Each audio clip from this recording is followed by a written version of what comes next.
সম্মানিত দিনী ভাই ও বোন, রাতে বিছানায় বসে একটি জিকির করিলে আল্লাহ তাআলার আরশে আজিম পর্যন্ত কেঁপে ওঠে এবং তার জন্য দোয়া করতে থাকে। যতক্ষণ পর্যন্ত না দোয়া কবুল হয় ততক্ষণ পর্যন্ত শুধু কাঁপতে থাকে আর দোয়া করতেই থাকে। সুবহানাল্লাহ। সম্মানিত দিনী ভাই বোন, যখন কোনো বান্দা কোনো বান্দি দুনিয়ায় বসে এই জিকিরটি পাঠ করে, সাত আসমান সাত জমিনের সমস্ত দরজা খুলে যায়, আল্লাহ তাআলার আরশে আজিমের সমস্ত পর্দা উঠে যায়। এই জিকিরের আমল করে কোনো দোয়া করা হলে সাথে সাথে সেই দোয়া কবুল আর মঞ্জুর হয়ে যায়। সুবহানাল্লাহ। সম্মানিত দিনী ভাই বোন, অনেকেই অনেক দোয়া করেন কিন্তু কবুল হয় না। খুব বিপদের মধ্যে আছেন, কষ্টের মধ্যে আছেন, অভাবের মধ্যে আছেন, টাকা পয়সা ধন সম্পদ আল্লাহ তাআলা চতুর্দিক থেকে আপনাকে দান করিবেন যদি এই আমলটি করতে পারেন। অনেকেই তো আছেন ঋণগ্রস্ত, লক্ষ লক্ষ কোটি কোটি টাকা ঋণ করে ফেলেছেন, কোনোভাবেই ঋণ পরিশোধ হচ্ছে না। আপনার ঋণের পরিমাণ যদি পাহাড় সমানও হয়ে থাকে তবুও আল্লাহ তাআলা কুদরতিভাবে অল্প সময়ের ভিতরে আপনার সমস্ত ঋণকে পরিশোধ করে দিবেন। সুবহানাল্লাহ। আপনি অবাক হয়ে যাবেন, আশ্চর্য হয়ে যাবেন। সারা জীবন কষ্ট করেও যেই ঋণ পরিশোধ করার ব্যবস্থা হয়নি, এই আমল করার পরে আল্লাহ তাআলা সামান্য সময়ের মধ্যে আপনার সমস্ত ঋণকে পরিশোধ করে দিবেন। সম্মানিত দিনী ভাই বোন, অনেকের মনে অনেক আশা কিন্তু পূরণ হয় না, অনেকের সন্তানাদি হয় না। অনেক ডাক্তার দেখিয়েছেন, কবিরাজ দেখিয়েছেন, অনেক আমল করেন, অনেক দোয়াও করেন কিন্তু কোনো লাভ হয় না। আমি বলবো এই ছোট্ট আমলটি করুন, আল্লাহ তাআলা অবশ্যই আপনাকে সন্তান দান করিবেন। তবে শুধু সন্তান নয়, নেককার সলিহিন সন্তান দিবেন, এমন সন্তান যেই সন্তান আপনার জন্য দুনিয়া ও আখিরাতের প্রত্যেকটি জায়গায় কল্যাণকর হবে। সুবহানাল্লাহ। অনেকে চাকরি খুঁজছেন, চাকরির ব্যবস্থা হচ্ছে না, এই আমলটি করুন, আল্লাহ তাআলা অল্প সময়ের মধ্যে আপনাকে অতি দ্রুত চাকরির ব্যবস্থা করে দিবেন। অনেকেই বিদেশ যেতে চান, ভালো ভিসার ব্যবস্থা হয় না, এই ছোট্ট আমলটি করুন, আল্লাহ তাআলা অতি দ্রুত অল্প সময়ের মধ্যে আপনাকে উন্নত মানের ভালো ভিসার ব্যবস্থা করে দিবেন, যেটা আপনার জন্য অত্যন্ত উপকারী হবে। সুবহানাল্লাহ। সম্মানিত দিনী ভাই ও বোন, এই আমলটি কখন করিবেন, কিভাবে করিবেন, প্রত্যেকটি বিষয় আপনাদেরকে সুস্পষ্টভাবে বলে দিব। সকলেই গভীর মনোযোগ দিয়ে শুনবেন ইনশাআল্লাহ। এই আমলটি করার জন্য প্রথমে উত্তম রূপে ওযু করিবেন। ওযুর পূর্বে ছোট্ট দুইটি বিষয় অবশ্যই লক্ষ্য করিবেন। এক নম্বর বিষয় হলো ওযুর পূর্বে ওযুর নিয়ত করা। অনেকেই জানেন না ওযুর নিয়ত কিভাবে করতে হয়, অথচ কিতাবের মধ্যে এসেছে ওযুর পূর্বে নিয়ত না করিলে ওযু পরিপূর্ণ হয় না, ওযু সহিশুদ্ধ হয় না।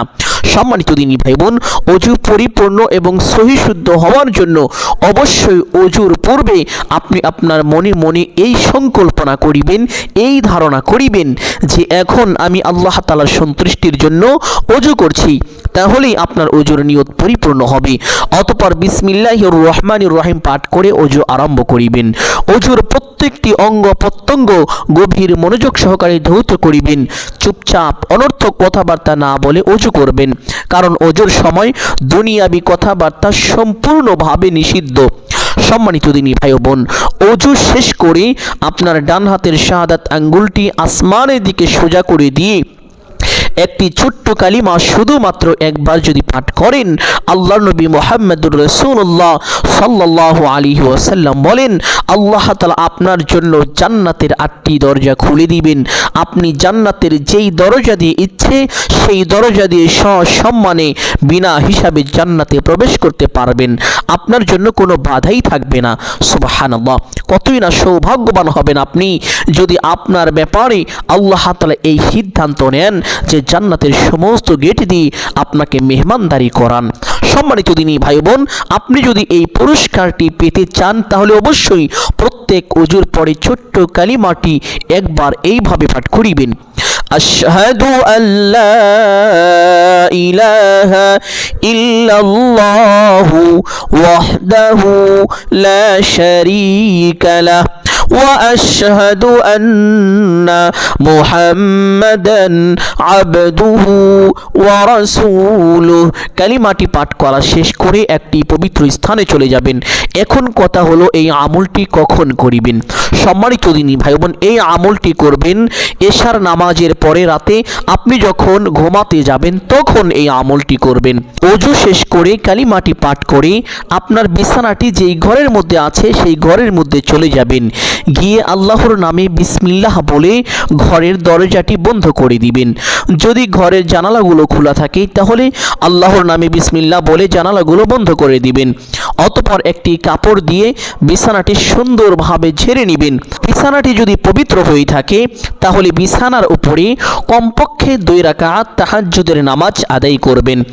আর যদি বিছানা অপবিত্র হয়ে থাকে তাহলে বিছানার পাশে যে পবিত্র জায়গাটি আছে সেইখানে কমপক্ষে 2 রাকাত তাহাজ্জুদের নামাজ আদায় করিবেন। তবে চেষ্টা করিবেন 8 অথবা 12 রাকাত পড়ার জন্য, কারণ আল্লাহর নবী মুহাম্মদুর রাসূলুল্লাহ সাল্লাল্লাহু আলাইহি ওয়াসাল্লাম কখনো 8 রাকাত পড়েছেন, আবার কখনো 12 রাকাত তাহাজ্জুদ পড়েছেন। তবে আপনি চাইলে এর থেকে কম বা বেশি পড়তে পারেন, কোনো সমস্যা নেই। 2 রাকাত করে এই নামাজ পড়বেন। অনেকেই জানেন না এই নামাজ কিভাবে পড়তে হয়, এই নামাজের নিয়ত কিভাবে করতে হয়, এই নামাজ কোন কোন সূরা দিয়ে পড়তে হয়, এই নামাজের মধ্যে কখন কোন দোয়া কতবার পাঠ করিতে হয়। সম্মানিত দিনী ভাই বোন, তাহাজ্জুদ নামাজ পড়ার জন্য আলাদা কোনো সূরা নেই, আলাদা কোনো নিয়ম নেই।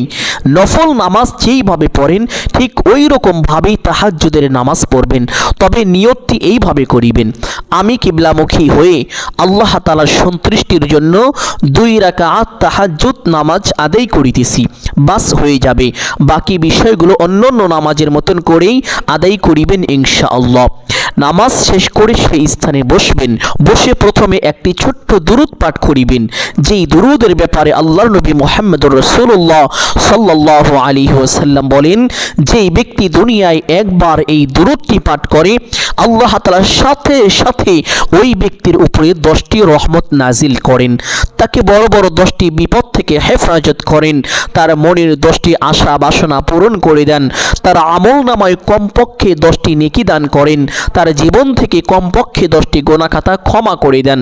শুধু তাই নয়, আল্লাহর নবী সাল্লাল্লাহু আলাইহি ওয়াসাল্লাম আরো বলেন, যখন কোনো বান্দা কোনো বান্দি এই দুরূদ পাঠ করে আল্লাহর একদল ফেরেশতারা আল্লাহ তাআলার কাছে ওই বান্দা বান্দির জন্য রহমতের দোয়া করে।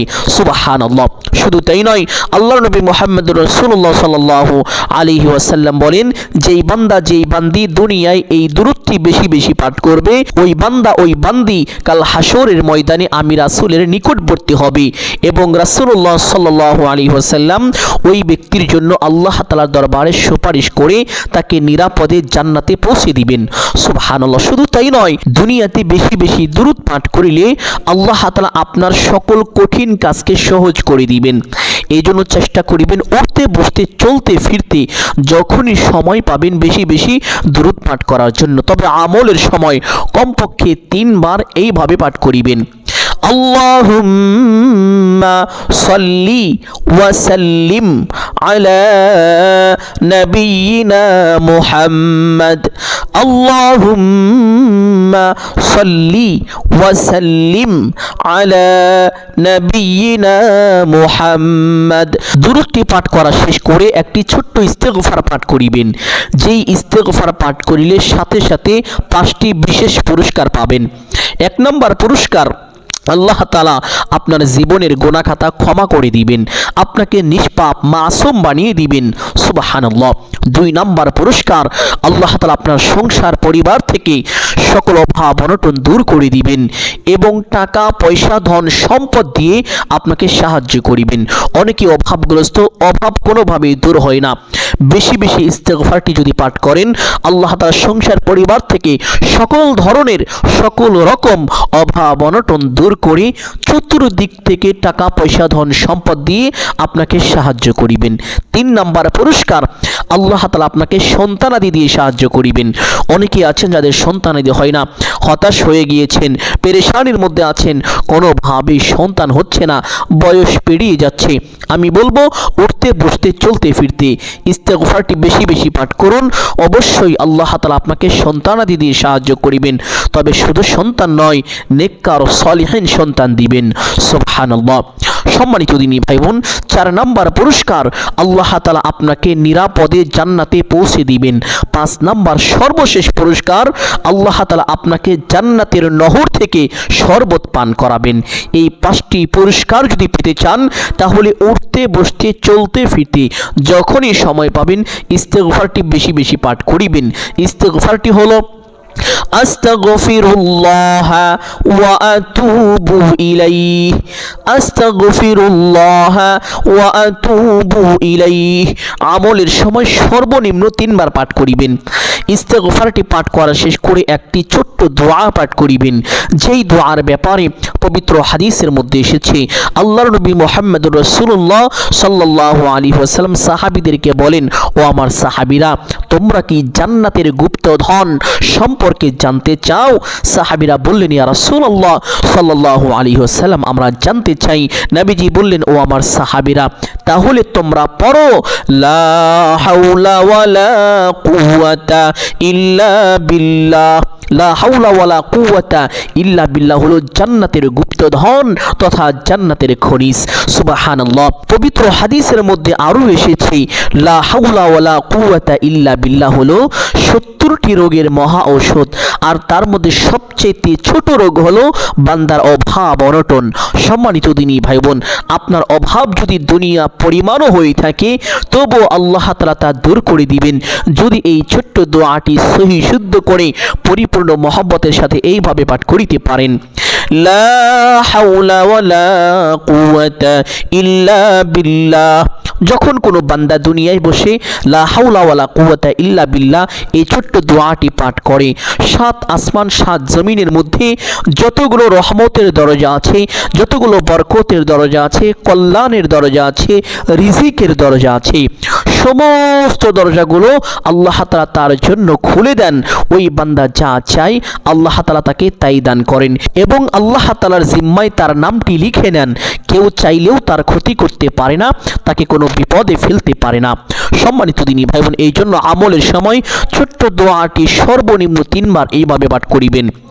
লা হাওলা ওয়ালা কুওয়াতা ইল্লা বিল্লাহ। ছোট্ট দোয়াটি পাঠ করা শেষ করে 3 বার পড়বেন, আল্লাহুম্মা ইয়া কাদিয়াল হাজাত। হে আল্লাহ, আপনি আমার সমস্ত হাজতকে পূরণ করে দিন, আমার সকল অভাব অনটনকে দূর করে দিন, আমার যা লাগবে আপনি তা দান করে দিন। সুবহানাল্লাহ।